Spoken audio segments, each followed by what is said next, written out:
please don't throw it away.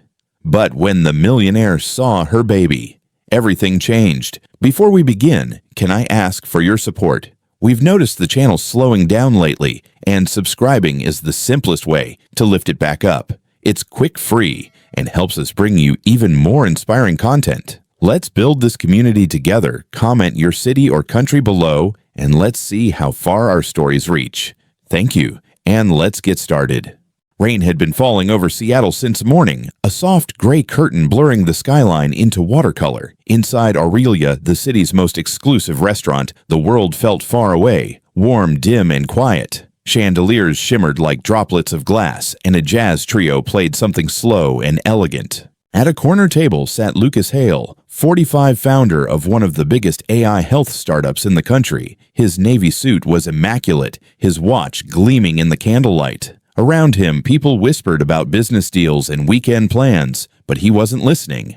In front of him sat a half-eaten plate of truffle steak. It was cooked perfectly seasoned, perfectly. Everything in Lucas's life was at least on paper, but he hadn't tasted a single bite. He scrolled through his phone, pretending to read the messages from his assistant congratulating him on another funding milestone, $2 billion in valuation, another cover story, another empty achievement. The words blurred. Outside, rain tapped gently on the glass. He exhaled, setting his phone face down. His reflection stared back from the window, sharp suit, silvering hair eyes that looked like they hadn't slept in years. It had been 7 years since the accident. 7 years since his wife Maya and their little girl Lily disappeared from his world in a flash of broken glass and twisted metal. 7 years since he'd felt warmth that wasn't from the heat of a whiskey glass. He lifted his water, his hand trembling slightly. For a moment, he caught himself wondering if this was all life had left to offer success, without joy, noise without meaning.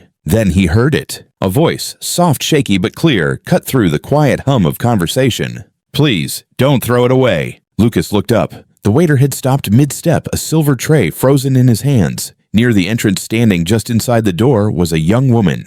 Her hair was damp, sticking to her face. A worn olive coat clung to her small frame, the sleeves too short. In her arms, wrapped in a thin blanket, was a baby maybe 10 months old, stirring softly against her chest. The woman's eyes darted toward the table where a couple had just left. Their unfinished meals were being cleared. "Please," she said again, her voice trembling, "don't throw it away. It's for my baby." For a second, no one moved. The restaurant fell utterly still. A glass clinked somewhere, then nothing.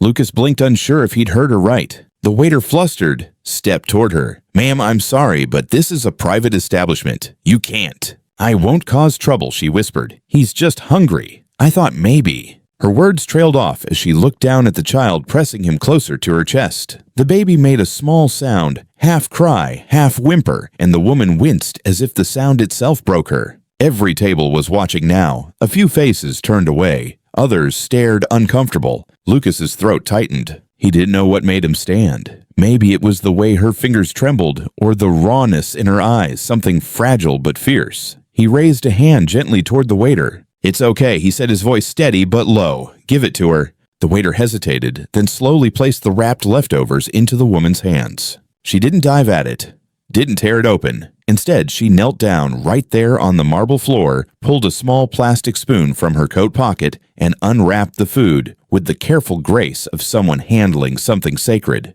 The baby stirred again. She blew softly on a spoonful, then fed him.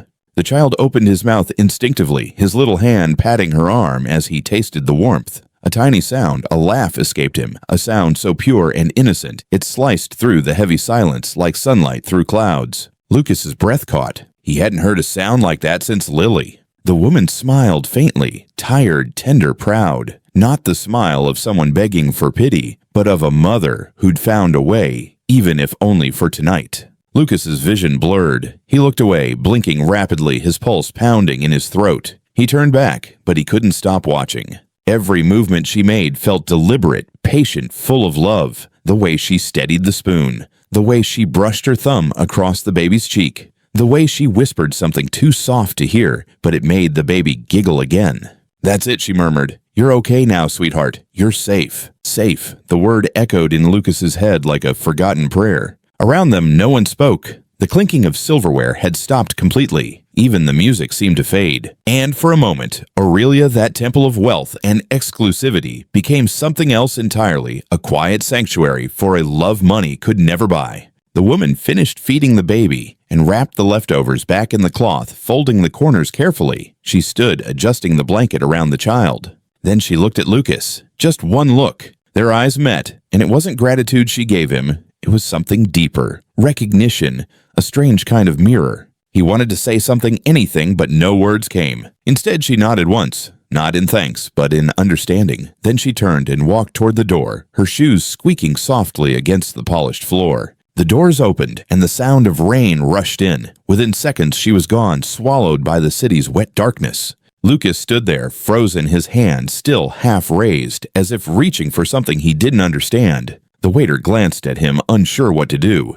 "Sir, your meal, I'm done," Lucas said quietly. He set a few bills on the table, placed his napkin down, and stepped outside. The rain hit him like cold needles, soaking through his jacket instantly. He scanned the street, the puddles, the passing cars, the endless stretch of glistening pavement, but she was nowhere. Still, something inside him wouldn't settle. He didn't know her name or where she came from, but those eyes had looked straight through the walls he'd spent years building. He stood there under the awning as the city pulsed around him, heart thudding in a rhythm that felt painfully alive. For the first time in years, Lucas Hale didn't feel numb. He didn't know it yet, but that one voice, those few trembling words, had already changed everything. Please don't throw it away, because sometimes it isn't food or money that saves someone. Sometimes it's the reminder that even in a world built on glass and gold, compassion can still cut through. And somewhere out there in the rain-soaked night, a mother held her baby close, both unaware that a single glance in a restaurant had just set two broken lives on a collision course neither of them could have imagined. The next morning, Seattle was draped in fog. The city's usual buzz was soft and muted under a blanket of damp gray. Inside his penthouse, overlooking the sound, Lucas Hale sat by the window, coffee untouched, watching ferries drift through the mist. He hadn't slept much. Every time he closed his eyes, he saw her, the young woman from the restaurant, the one with rain in her hair and fire in her eyes. And the baby, that little laugh, cutting through silence. He'd told himself not to dwell on it. He'd done his part, a moment of kindness. Nothing more, but the image refused to fade. Her voice echoed in his head. Please, don't throw it away. He had heard desperation before charity dinners, press stories, the faceless statistics of need. This was different. That voice hadn't asked for pity. It had asked for permission to survive. Lucas rubbed his temple, the city lights below, starting to pierce the fog. He had a full day ahead. Board meetings, investor calls, a photo shoot for a magazine cover he didn't even want. Still, something gnawed at him. He looked down at his watch, then out the window again. The rain had started to fall, and before he could stop himself, he was reaching for his keys. The city smelled of wet pavement and espresso. Lucas drove slowly through the streets around Aurelia, unsure of what exactly he was looking for. He checked alleys, bus stops, the small park by Pike Place, anywhere she might have gone. But Seattle was full of faces hidden behind hoods and umbrellas. He was about to give up when he saw it. Across the street from a closed gas station in a nearly empty parking lot sat an old blue sedan, the windows fogged from the inside. On the dashboard, a small teddy bear leaned against the glass. Lucas pulled over. He hesitated, then got out the rain, hitting his shoulders immediately. He walked closer slowly, carefully, until he could see her through the foggy window. It was her, Grace Morgan. She was in the driver's seat, her head tilted slightly toward the baby sleeping on her chest. The blanket was pulled tight around them both. The radio hummed quietly, an old country song, barely audible. Lucas didn't want to startle her, so he waited. For a long moment, he just stood there, the rain soaking through his coat, watching through the glass. He noticed the small details, the nursing textbook on the passenger seat, highlighted pages marked with sticky notes, a half-empty bottle of milk beside it, a folded photo tucked into the sun visor, a younger Grace in scrubs, smiling with pride. That image hit him harder than he expected. She'd once had a life, a dream. She hadn't always been standing at restaurant doors, asking strangers not to throw things away. He backed away quietly, but as he turned to leave, the sound of a baby's cough made him stop. Grace stirred eyes fluttering open. She blinked through the fog, confused, then spotted the man standing in the rain. Her whole body tensed. She rolled down the window halfway. "Are you following me?" Lucas hesitated. "No, I mean, yes, I guess I am. I wanted to make sure you were okay." Her jaw tightened. People like you don't usually come down here to check on people like me. He tried to smile, but it came out sad.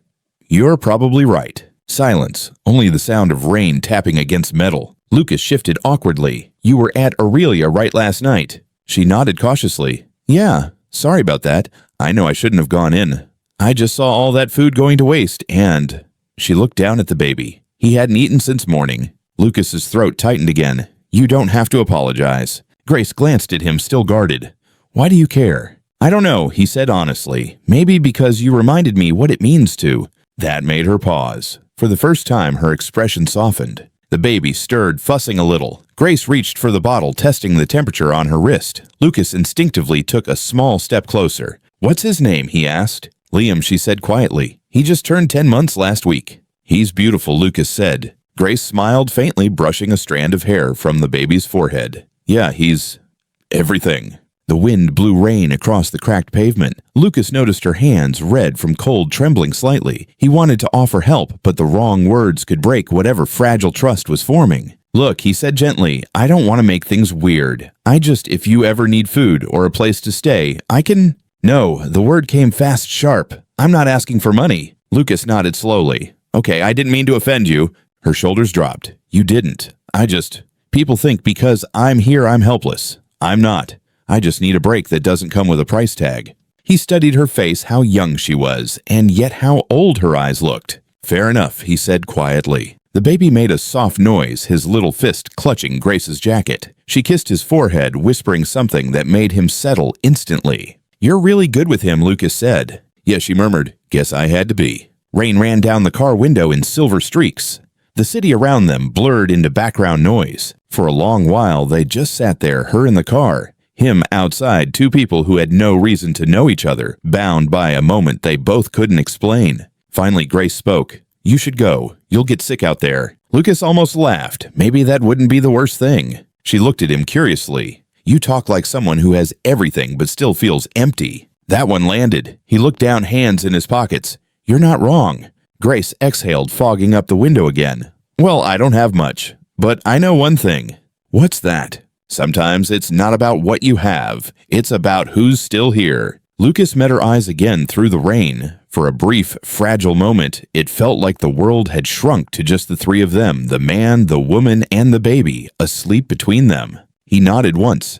Take care of him, Grace. I always do. He turned to leave, but she called out softly, Hey. He looked back. Thank you. For last night. Lucas gave her a small nod, unsure what to say. Then he walked back toward his car, rain slicking his hair, flat heart heavier and lighter all at once. When he glanced in his rearview mirror, the sedan was still there, tiny fogged, but somehow full of light. He drove off slowly, the image burned into him. A mother feeding her child in the rain, not broken, not begging, just surviving. That night, Lucas sat on his couch staring at the Seattle skyline. The rain had stopped, and the city glowed gold and blue under the streetlights. He thought about Grace's words. It's not about what you have. It's about who's still here. He whispered it under his breath, testing how it felt to say something that simple. For the first time in years, he felt something shift, a murmur of life returning. He didn't know it yet, but this was only the beginning.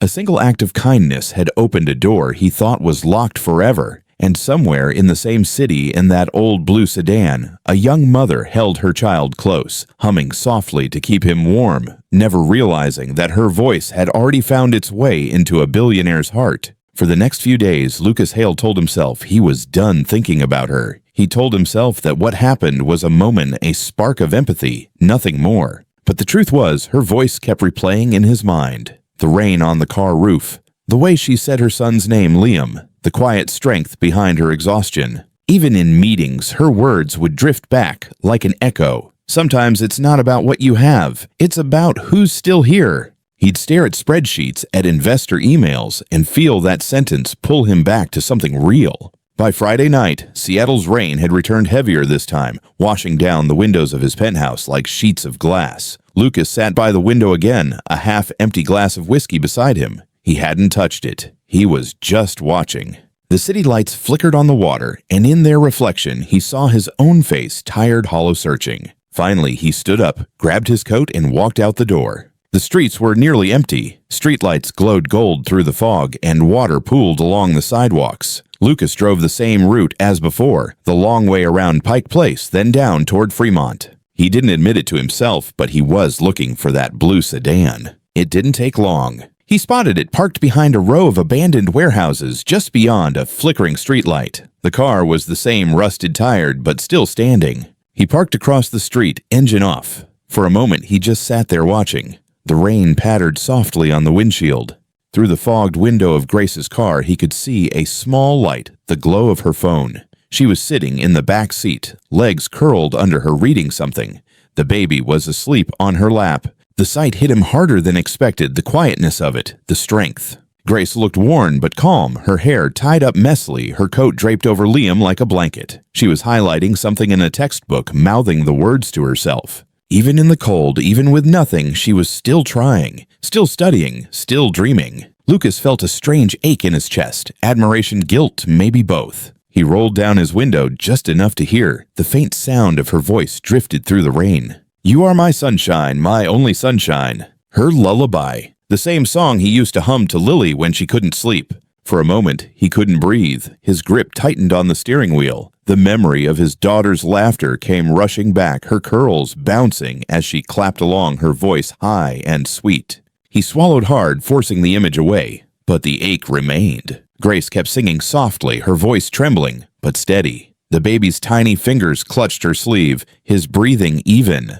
The world outside that car was cold and indifferent, but inside it felt like love had built a small sanctuary, fragile but real. Lucas leaned his head against the seat, eyes closed. He hadn't felt peace like this in years. A knock on his window startled him. He turned, heart racing. A man in a security jacket stood there, shining a flashlight. "Hey buddy, this lot's closed. You can't just sit here all night." Lucas nodded quickly. "Yeah, sorry, I'm leaving." He started the car and drove off, but not far. He circled the block, parking 2 streets away. He couldn't explain why, maybe to make sure she was safe. From the alley, he could still see the faint light from her car window. He sat there until the glow dimmed and the rain softened. Only when the night was completely still did he drive home. The next morning, he made a call. "Hey Mark," he said to his assistant, "do me a favor. Find out if there are any family shelters near Fremont, ones that are safe." Mark hesitated. "Of course, sir. Should I ask why?" "No," Lucas said quickly. "Just send me a list." Within an hour he had it, but when he called, every place was full. Waiting lists, budget cuts, closed programs. He hung up frustrated. For the first time in years, Lucas Hale, the man who could buy a building with one phone call, felt powerless. He opened his laptop, scrolling through local initiatives, community drives, church shelters.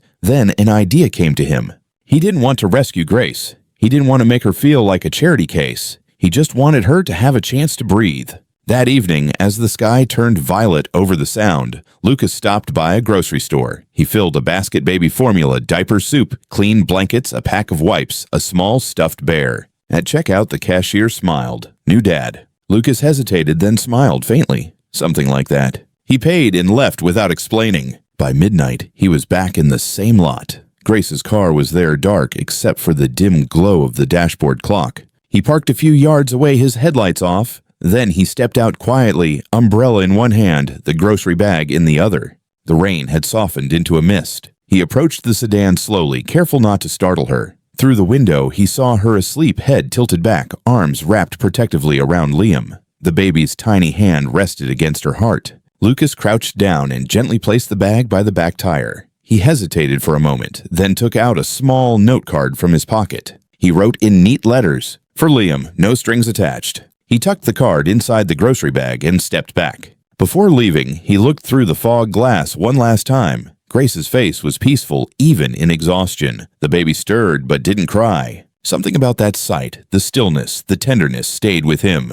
He whispered to himself, almost like a confession, "You deserve more than this." Then he turned and walked away, his footsteps fading into the wet night. The next morning, Grace woke to the sound of seagulls and rain. For a moment, she forgot where she was. Then she saw the grocery bag by her door. Her eyes widened. Inside were diapers, formula soup, and a soft new blanket. On top sat the note for Liam, no strings attached. Her lips trembled. She looked around, but no one was there. The parking lot was empty except for puddles and the faint scent of rain.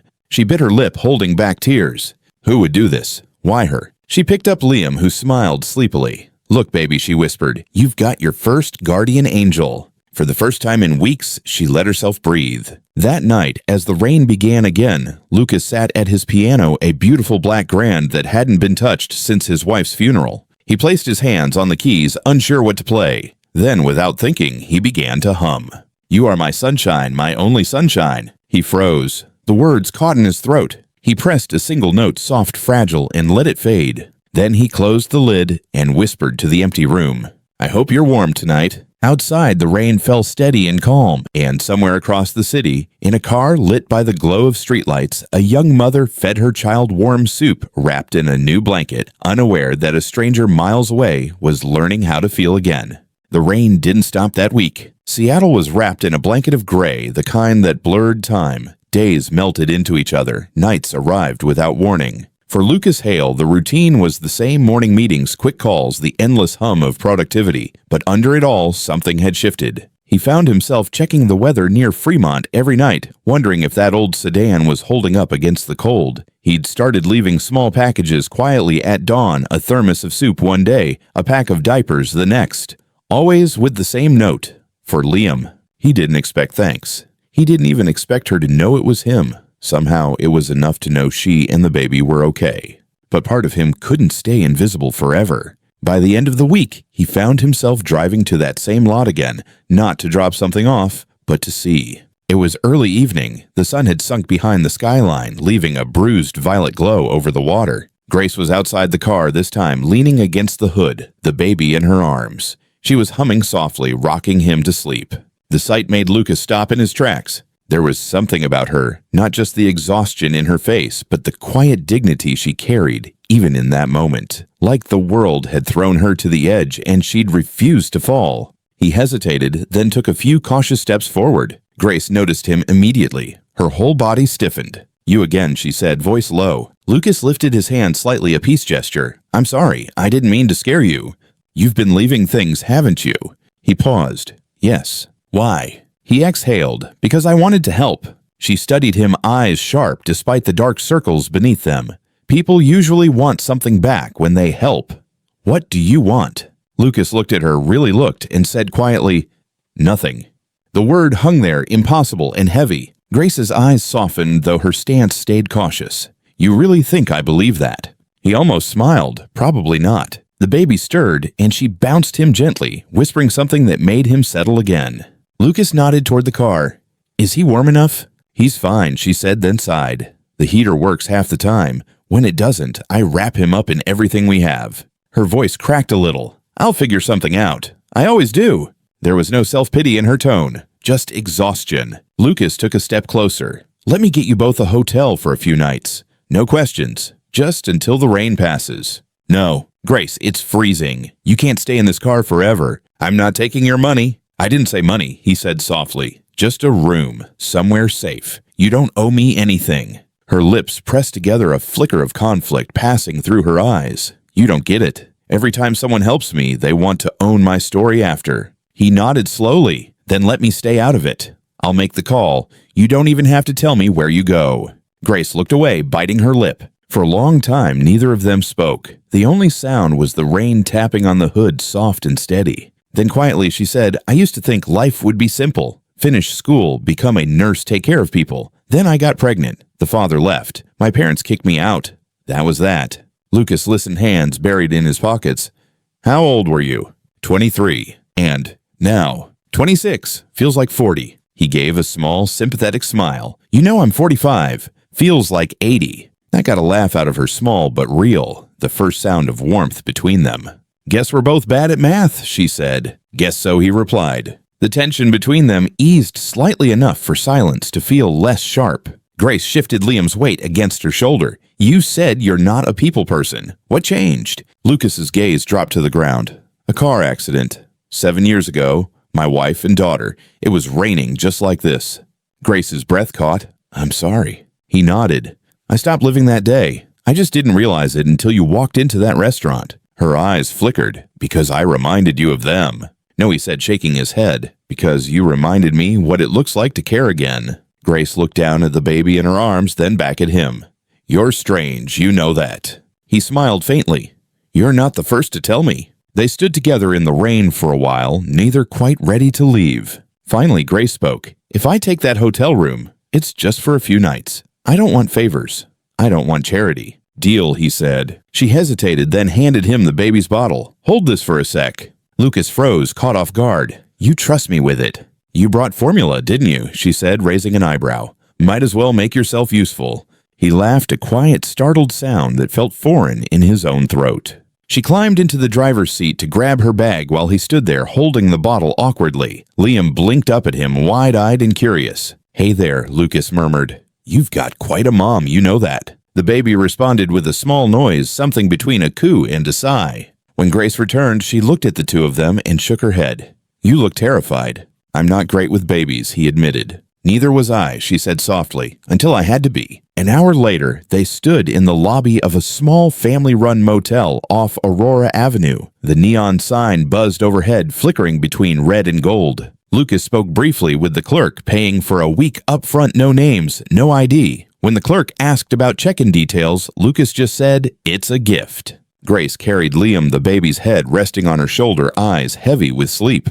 When the door to the room closed behind them, she stood still for a moment, breathing in the warmth. The hum of the heater felt like a miracle. Lucas stood by the doorway, unsure what to say. "Thank you," Grace said quietly. "You don't have to." "I know. That's why it means something." He smiled a small, tired smile that reached his eyes for the first time in years. She looked around the room, simple but clean. 2 twin beds, soft yellow, lighting a small table by the window. "You really didn't have to do this," she said again, her voice gentler now. "I wanted to," he replied. "That's different." Liam started to fuss. Grace rocked him, gently humming that same lullaby. Lucas stood there, hands in his pockets, watching. Something inside him cracked open just a little more. He turned to go. "I'll check in tomorrow. Make sure you're settled." "You don't have to," she said automatically, then added, "But you can." He nodded once. "Good night, Grace." "Good night, Lucas." Outside, the rain had stopped. Lucas walked back to his car, his reflection stretching across the wet pavement. For the first time in years, the city didn't feel so empty. He didn't know what this was, kindness, coincidence, or something else entirely, but it felt like motion, like life was quietly restarting. Behind him, in that small motel room, Grace tucked her son into bed. She sat on the edge of the mattress, staring out the window, watching the taillights of Lucas's car disappear into the distance. Her heart was still guarded, but something new stirred inside, a small flicker of trust. For the first time in months, she whispered a prayer, not for rescue, but for strength. And somewhere across town, a man who thought his heart was long dead lay awake in the dark, hearing her lullaby echo in his mind like a promise he didn't yet understand. For a few days, things almost felt normal. The motel room on Aurora Avenue wasn't much faded wallpaper, flickering lamp, the hum of traffic outside, but for Grace Morgan, it was heaven. Warmth, quiet, safety. Liam slept soundly in the small crib the motel owner had loaned her. Every morning, sunlight filtered weakly through the blinds, catching the dust in gold streaks. For the first time in months, she could breathe without fear. Lucas kept his word. He came by once a day, not to intrude, just to check in. Sometimes he'd bring groceries or coffee. Sometimes they'd just talk. It was strange how easily conversation flowed now. He'd tell her about his company, the absurdity of being praised for things that didn't make him happy. She'd tell him about her nursing school days, about how she loved anatomy but hated statistics. They'd laugh about small things and sometimes sit in comfortable silence. For both of them, it was something new, a fragile friendship built on respect rather than rescue. But life, as it always does, had a way of testing fragile things. It started with a cough. Just a soft one at first. Nothing alarming. Liam had been a little sniffly after their evening walk, the autumn air crisp and cool. Grace wrapped him tighter that night, humming her usual lullaby, thinking it was just a cold. But by morning his forehead was warm, too warm. She tried not to panic. She'd seen fevers before. She knew the steps fluids rest lukewarm compress. But by afternoon, the cough turned raspy, and his tiny chest began to heave with each breath. Her nursing instinct screamed at her something was wrong. She touched his forehead again. It was burning. Grace grabbed her phone, checked the time, 6:42 p.m. The motel's front office would close soon. The nearest urgent care was a 30-minute bus ride away. Her stomach twisted. She wrapped Liam in his blanket, whispering, "It's okay, baby. Mommy's got you." Then she ran. The rain had started again, a cold, relentless downpour that soaked through her shoes before she even reached the street. She half jogged, half sprinted down the uneven sidewalk toward the small emergency clinic near the gas station. Inside, the fluorescent lights buzzed harshly. The front desk clerk barely looked up. Grace's voice came out shaky. "My son, he's got a fever. He's breathing fast. Please, I need a doctor." The clerk typed something lazily. "Do you have insurance?" Grace hesitated. "Not right now, but I can." The woman's tone hardened. "Ma'am, without insurance or payment, we can't admit you unless it's a life-threatening emergency." Grace's voice broke. "He's a baby. He's 10 months old. His fever's over 104. That's life-threatening." The clerk sighed, clicking her pen. "We're full. You can wait, but it'll be hours. Or try County General." Grace stared at her drenched, trembling, holding her burning child and felt something inside her crack. "Please," she whispered. "Just look at him, please." The clerk didn't move. Grace turned away before the tears could fall. She pushed back out into the rain, heart-pounding breath sharp in her throat. Outside, the world felt merciless. The cold air hit her like knives, her breath fogging as she ran through puddles. Liam whimpered weakly against her chest, his skin blazing with heat. "Stay with me, baby," she cried, voice breaking. "Stay with me." Her phone was slippery in her hand. She unlocked it with shaking fingers. Only one name came to mind. She typed 2 words. "Help us." Then she pressed send. 6 minutes later, a pair of headlights cut through the storm. A black SUV screeched to a stop in front of her. The driver's door swung open and Lucas Hale stepped out before the engine had even quieted. "Grace," he called, his voice slicing through the rain. She turned soaked and shivering, clutching Liam to her chest. "He's burning up. I don't know what to do." Lucas didn't hesitate. He was beside her in seconds, his coat flaring in the wind. "Give him to me." She froze. "No, Grace, trust me," he said, his voice trembling with urgency. "Please." She looked into his eyes, steady, desperate, sincere, and handed him her child. The moment Liam was in his arms, Lucas turned toward the clinic. His tone was fire and steel.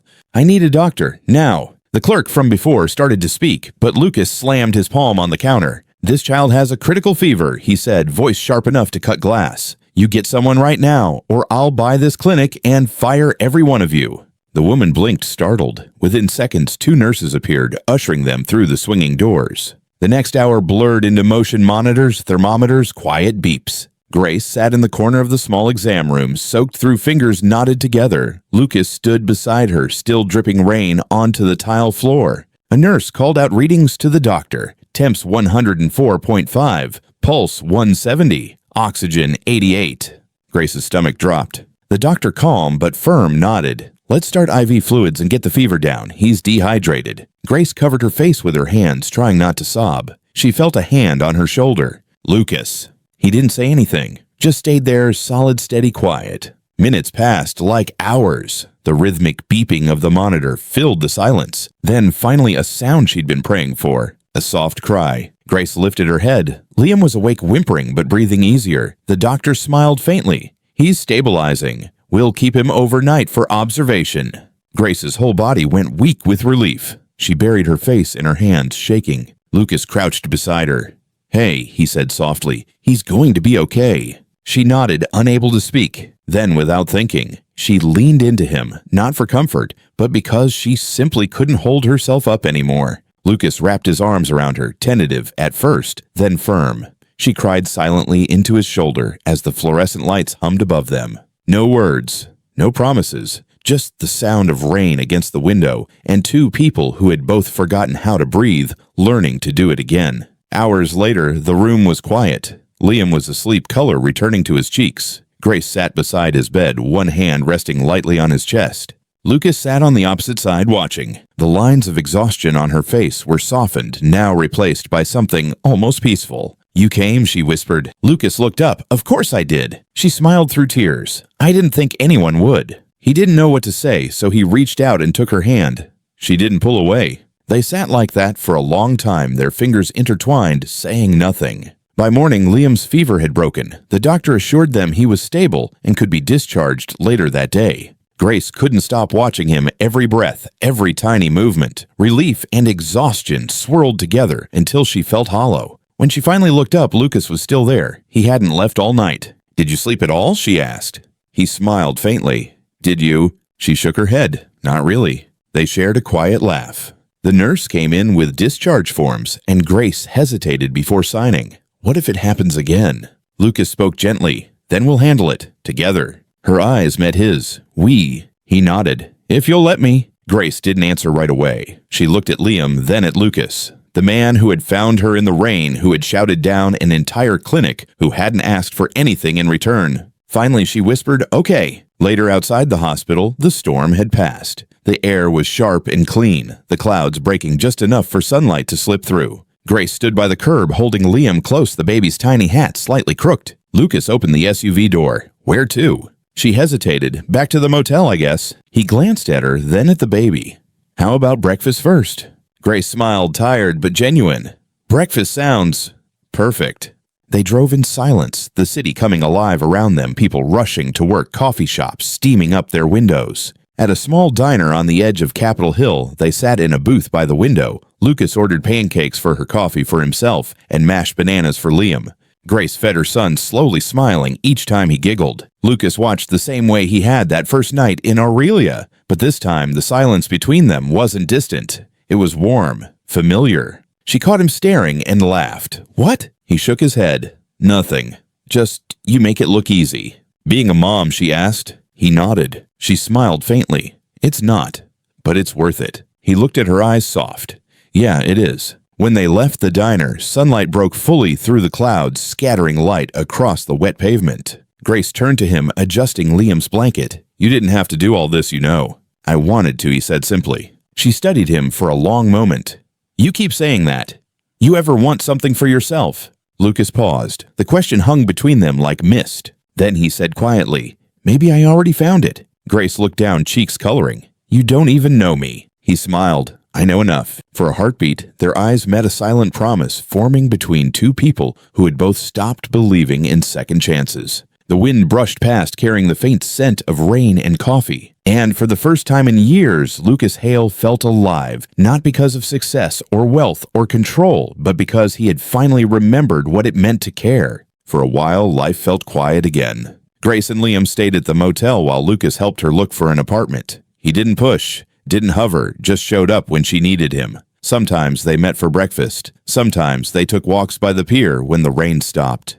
It was the kind of peace neither of them had known in years. Lucas found himself smiling more. He even started showing up at work again, really showing up, not just existing behind spreadsheets and glass walls. His assistant Mark noticed the change. You look different, Mark said one morning. Did you finally take a vacation or fall in love? Lucas only smiled, something like that. But peace never stays untouched. It started with a single photograph. A passerby at the hospital had snapped a picture that night. Lucas Hale, the billionaire tech founder, stepping out of an emergency room with a baby in his arms, a young woman beside him. The photo hit social media like lightning. Billionaire rescues single mother and baby in the rain. Who is the mystery woman with Lucas Hale from tech empire to heartwarming hero? Within hours, hashtags trended. The story spiraled across blogs, then national news. Some praised him, some mocked him, some speculated everything from secret mistresses to PR stunts. By the next morning, reporters were camping outside the motel. Grace woke up to pounding on the door. She froze, clutching Liam as he stirred in his crib. The pounding grew louder. Ms. Morgan opened up Channel 7 News. We just want to comment. Grace, how did you meet Lucas Hale? Are you two in a relationship? Her pulse raced. She backed away from the door, whispering, please stop. The knocking didn't. By the time Lucas arrived, the small parking lot was chaos, cameras, flashing microphones, waving people, shouting. He pushed through the crowd, his voice low but firm. Step back, all of you, now. When he reached the door, Grace was sitting on the floor, holding Liam, trembling. Lucas knelt beside her. Hey, it's okay, I'm here. They know my name, she whispered. They know where I live. He looked at her, the fear, the disbelief, and something inside him hardened. Pack your things, he said. You're not staying here. Within the hour, Lucas had moved her to a small apartment his company owned, downtown, safe, quiet, private. Grace stood by the window, still shaken. This isn't what I wanted, Lucas. I didn't ask for any of this. He ran a hand through his hair. I know. You didn't do anything wrong, but the world doesn't always care about that. They're calling me names online, she said softly. Gold digger, scam artist, saying I made it up to get attention. He met her eyes, voice steady. Then we'll tell them the truth. How they already made up their minds. Lucas paused, then said, let me try. That evening, Lucas called a meeting with his communications team. They suggested a statement carefully worded, sanitized, the kind of thing billionaires always release when something human accidentally happens in their lives. He listened quietly, then said, "No, I'm not doing that." Sir Mark warned the company's reputation. Lucas cut him off. "If people can't tell the difference between compassion and scandal, I don't care about the company's reputation." And with that, he made a call to a local journalist, one known for empathy, not gossip. He asked for an interview, a real one. The next night, the lights in the small TV studio glowed soft and warm. There were no flashy backdrops, no logos, just a single chair, 2 cameras, and a microphone. Lucas sat across from the interviewer, hands clasped, expression calm. When the first question came, "Why did you help her?" he didn't hesitate. Because she asked, he said simply. She didn't beg, she didn't manipulate. She asked me not to throw something away, and I realized I'd been throwing my own life away for years. The interviewer blinked. "What do you mean?" Lucas exhaled. "I lost my wife and daughter 7 years ago. Since then, I've lived behind number success things that don't mean anything. And then one night, a stranger reminded me what real courage looks like: a mother feeding her child with what the world calls leftovers." He paused, eyes glistening. She didn't need saving. She needed to be seen. And in seeing her, I remembered how to feel again. The interviewer stayed silent, letting the words hang. "People think money makes life easier," Lucas continued, voice low. "But it doesn't fix what's broken inside. Sometimes the richest thing you can give someone is respect. And sometimes they end up giving you back your humanity." When the interview aired the next evening, it went viral within hours. Grace didn't watch it at first. She was too afraid. But the messages started coming in. Not hate this time, but warmth. Women from across the country shared their own stories. Single moms, nurses, people who'd lost everything and found hope again. One message read, "You made me feel seen." Another said, "Thank you for reminding us there are still good men in this world." Grace sat on the couch, tears slipping down her cheeks. Liam babbled beside her, unaware of the storm that had finally begun to calm. When Lucas walked in later that evening, she looked up at him through wet lashes. "You didn't have to do that," she whispered. "Yes," he said gently, "I did." "Why?" He smiled faintly. "Because the world needed to see what I saw that night, a woman who refused to give up." Her lips trembled. "You make it sound like I'm some kind of hero." "You are," he said simply. She shook her head, laughing softly. "You're impossible." Maybe he said, sitting down beside her, "But I'm right." For the first time in a long while, the noise outside began to fade. The cameras left the headlines, softened. Grace's story wasn't just hers anymore. It had become something larger, a reminder that kindness could still go viral, that love could start with leftovers. But in that quiet apartment, none of that mattered. What mattered was that Liam was asleep safe and full, that Grace was smiling again, that Lucas had finally found peace in something that wasn't measured in dollars. A week later, Grace stood by the window watching the city lights. Lucas was beside her, a cup of coffee in hand. "Do you ever think about what happens next?" she asked. He looked at her. "All the time. And I think maybe, next time it rains, I won't hide from it." She turned to him, eyebrows raised. "You used to hide from rain."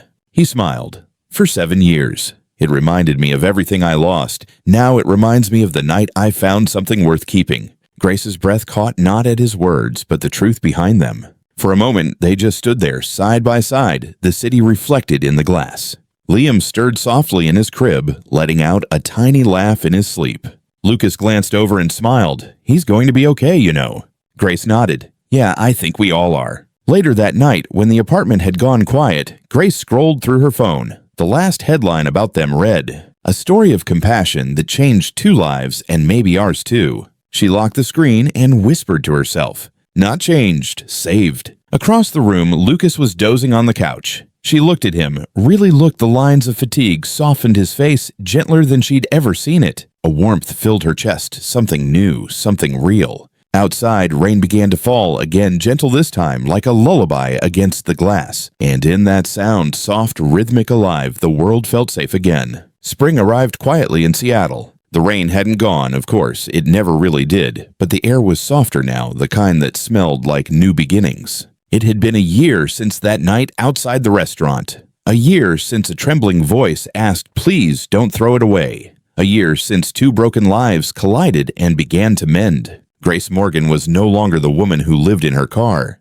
She now worked part-time at a small community clinic near Capitol Hill, studying again to finish her nursing degree. She still wore the same faded backpack, still tied her hair in that loose knot, but there was light in her eyes now, a quiet steadiness that came from surviving and choosing to hope anyway. Liam, now almost 2, was the clinic's unofficial mascot, bright-eyed curious, always trying to help the nurses by handing them bandages and crayons. And Lucas Hale. He'd stepped back from his company not because he'd lost interest, but because he'd finally found something real to care about. He spent more time at the clinic volunteering quietly, funding programs for single mothers and young families. The press had moved on long ago.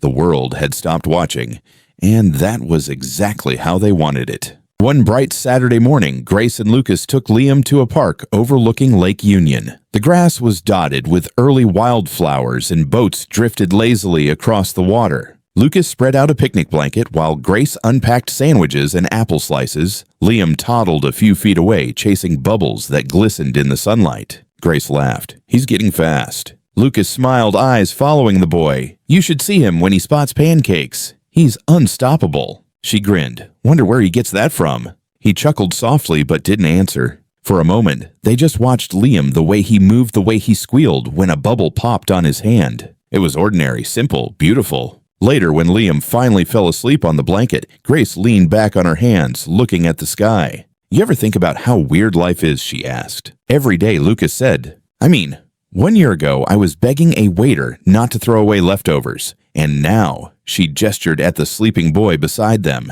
"now he has everything he needs. Warmth, safety, love." Lucas glanced at her. "So do you." Grace looked at him, her eyes soft.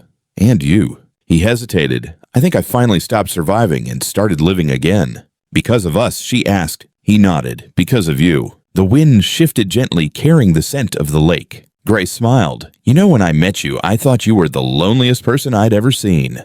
"You weren't wrong," he said with a small laugh. "But look who fixed that." She nudged his shoulder playfully.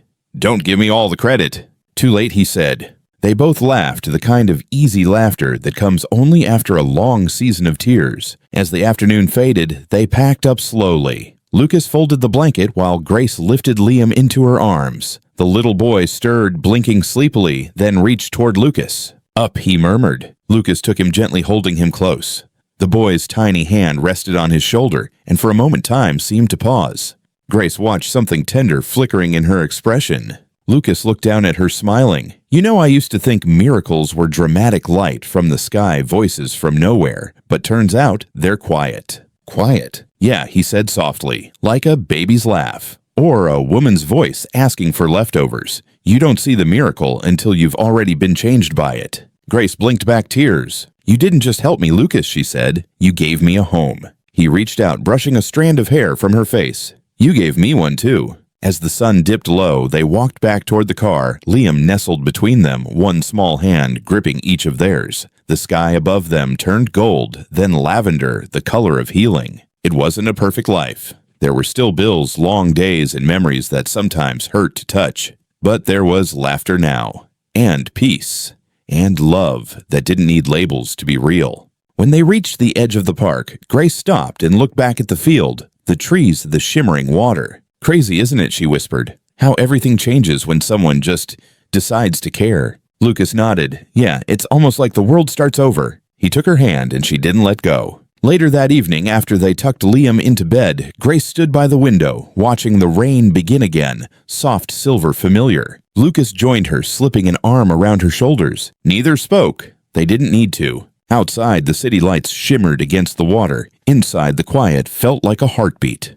And somewhere deep inside them, both the same thought rose that sometimes the smallest act of compassion can rewrite 2 entire lives. A year ago, it started with a whisper. "Please don't throw it away." But what she'd saved that night wasn't food. It was a man's soul. And what he gave her wasn't charity. It was home. If this story touched your heart, if it made you believe again in kindness, second chances, or the quiet power of love, please take a moment to like, share, and subscribe. Because sometimes one story can change someone's day, and sometimes it can change their life.